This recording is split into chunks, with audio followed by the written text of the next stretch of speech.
Hello. In this video, I'm going to share some suggestions for how to select, store, prepare, and enjoy beets.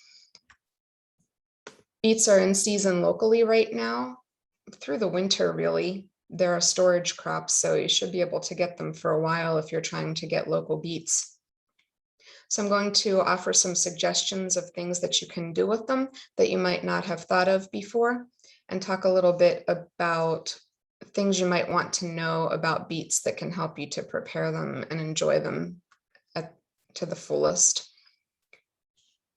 When you're selecting beets, you want to pick beets that are firm to the touch. If you squeeze them and they are feeling soft, they are still edible, but you'll want to either freeze them or cook them right away because they are going to go off soon. And you'll know that they've gone off because they'll feel mushy, and those you should just discard. If you either pull them from your garden or get them from a market or other vendor that gives you the greens, then you can put them in the crisper drawer to store and cut off the green part, leaving about an inch of the stem so that the beets will stay riper longer. And you can wash and use the greens. They're perfectly fine to eat. You can put them in salads and soups and different things. And then store the beets themselves in either a plastic container or else a sealed container of some kind in the crisper drawer. They can keep for 2 weeks or more, depending on how fresh they were when they were picked and you purchased them, because they're a storage crop, so they will keep for a while if they are kept in good conditions. I got these larger beets more than 2 weeks ago now from a local farmer, and they are still firm. I've been keeping them in a container with a lid in the crisper drawer, so they've stayed nice. And these beets I got a week ago, some golden and some red beets that I've been using in different recipes, and they're still nice too. They should keep because they were nice and firm when I picked them from the market vendor.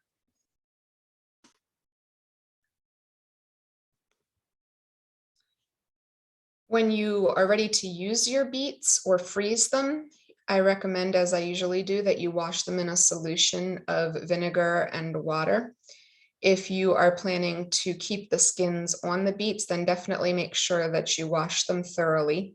If you've gotten them locally, you probably don't need to soak them for a very long time, but it's good to at least soak them for a few minutes and then wash them with some nice warm water.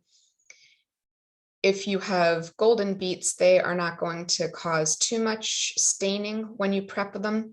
But with red beets, you can cook beets whole if you want to, and that can help to avoid some of the mess involved.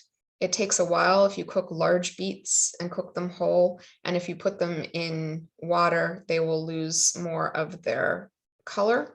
So some things that you can do to prep the beets and keep from staining: you can obviously wear gloves to prevent staining your hands, but other things you can do: the red and the gold in the different kinds of beets, those colors are water soluble. So washing thoroughly in hot soapy water will help to get rid of the stains.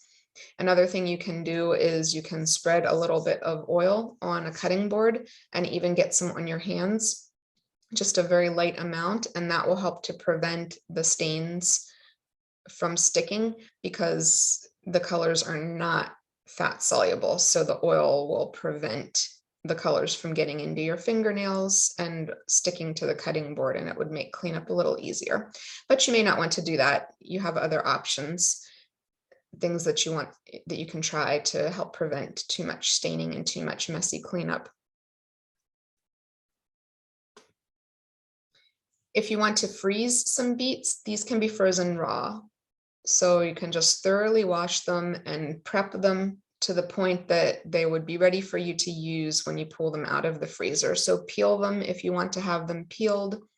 You can cut them or shred them. You could freeze them whole, but they're going to take longer to defrost if you do that. And it's also just easier to be able to pull them out and have them ready to go. One thing you can do is, if you don't want to peel them, or if you're not sure if you're going to need to peel them, you can peel beets after they have been cooked, either after you've boiled them or steamed them or roasted them. So you can also just take the skins off after they've been cooked if you want to freeze them with the skins on to save some time, or you can go ahead and peel them and then you know that they're really ready to go. As I mentioned, the colors will be lost a bit when you cook with water. They are not as bad as some vegetables though, so even cooking in water will mean that you will still have some of the color left. But if you would like to cook in water and want to retain as much color as possible, steaming is a better option than boiling. And cutting them up so that you can boil them for a shorter period of time is also better. The other option though is if you leave the skins on, the color will remain. So you could cook them with the skins to keep the color and then take the skins off later if you don't want them. And then cooking them in oil will also help to keep the color, because the colors are not fat soluble. You will lose just a little bit, as you can see in the picture here of the red and gold beets that I roasted last week. Just a little bit of the red and a little bit of the gold came out into the olive oil that was on the pan, but really not much at all compared to what you would lose if you put them in water. The recipes that I will offer here are maybe some that you've seen before or perhaps not. Something to keep in mind as you consider these recipes and maybe also look for other recipes to try. Beets are a relatively sweet vegetable, so you might want to think about finding recipes that add things that can enhance that flavor rather than finding something that adds a sugar or other sweetener. You might want to look for something that adds a little vinegar or lemon juice to add some tartness, or some spices that can add some savoriness to the flavor. And then you'll have a more complex flavor if you like that kind of food. And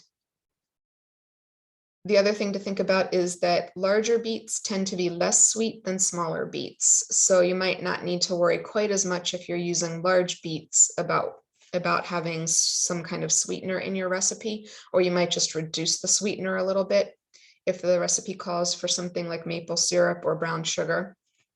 And if you are using the smaller beets, like the red and gold ones that I got last week, then theirs are going to be even sweeter probably, so you can reduce the sweetener even more if you want to try to avoid too much sweetness. One recipe that I really like, there are a lot of varieties of borscht because it's a common kind of soup in Slavic countries, a beetroot soup, and you can find recipes that call for red beets as well as ones that call for golden beets. And you can also feel free to substitute.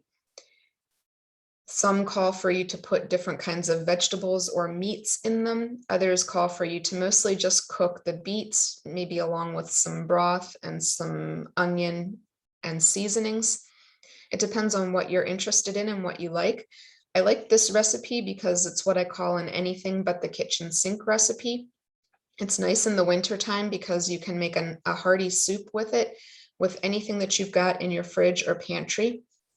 And it can be a one-dish meal if you'd like, or it can accompany other things.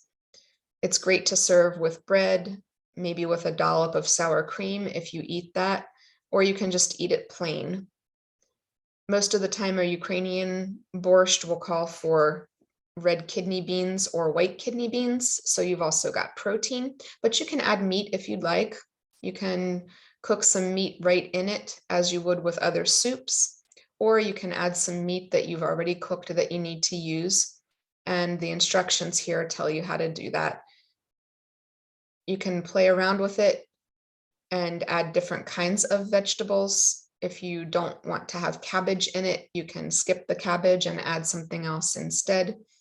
You don't need to have tomatoes. Not every recipe calls for tomatoes, but I like tomatoes in these kinds of things. It adds a little bit more complexity to the flavor to put some tomatoes in it, and the tomato paste will help to thicken it up and give it also some more flavor. The other thing I like about this recipe is that most of the beetroot soups call for some vinegar or at least some lemon juice, which helps to give some tartness along with the sweetness of the beets. And then different cultures will call for different kinds of seasonings, just plain black pepper perhaps, or some herbs. You can add some cumin or coriander if you like, if you want to put something a bit sharper in it, especially the cumin is a fairly sharp kind of flavor. Coriander is a bit sweeter, but it still provides some savoriness if you want to add those kinds of things. Another recipe you may have thought about trying or tried before is roasted beets. And what I suggest here is trying the beets with something more than just some salt and pepper, which is just a fairly traditional way to eat them. You might try adding a little bit of lemon or orange juice to the beets before you put them in the oven to roast, and that will give them a little bit of tartness along with maybe some salt and pepper. Or if you like other kinds of spices, you can try some dried herbs or some chili powder or garam masala. These kinds of flavors will add some savoriness to the beets that will help to make them just a bit more complex in their flavor. And then you can serve this alongside a lot of different dishes. You can choose your seasoning based on what else you're eating the beets with, something that will complement the other dishes that you're eating. And another thing you can do if you have beets that you need to use is you can make beet chips. This makes a healthy snack or side dish with a meal. In this case, you'll need to slice the beets after you wash them, and you can just leave the skins on and then just toss them in some oil, about 2 tablespoons for every half pound. Medium to large beet, like the ones I have here, these weigh about a half a pound. If you have small beets, which would be easier to chop up, you'd probably need about 3 or 4 of those to equal the same as one of the large beets. But slice them up and then toss in some olive oil or a neutral oil, and then toss in a seasoning of some kind. You can just do plain salt and pepper to taste, or you can add some other things like chili powder, garlic powder, different things, and you can experiment. Garam masala would work. You can do some herbs if you prefer, some chives, different things to just use up the beets and enjoy them. You can put them in an airtight container and they'll keep at room temperature for a week or 2, or you can eat them immediately. They may lose some crispiness if you put them in an airtight container, but they'll still be tasty. So these are some suggestions. There are many other recipes you can find on the internet and in different cookbooks. So look around and experiment. Beets are a great addition to any meal, but I think oftentimes I tend to forget about them. You can add them to soups and they will give the soup a nice color if those are red or purple beets that you're using. They are a great source of antioxidants in general, whether red, purple, or gold varieties. So they can be a great side dish with a meal, especially if you're looking for something in the winter time when your options are things like potatoes and carrots and you want to just find something different. They added a little bit of variety to the options. And then adding those spices of different kinds can add some complexity since the beets are sweet. You can also just grate the beets and you can add them to a salad, and they give the salad some color, some crunch, and nutrition. Salads with beets are also very popular in Slavic culture, so you can look around and find plenty of those kinds of recipes too, if you're interested in making some kind of beet-based salad, or you can just grate some and throw it into any other salad you might make. So I hope this video has been helpful and that you find some things you like that will let you enjoy the beets while they're available.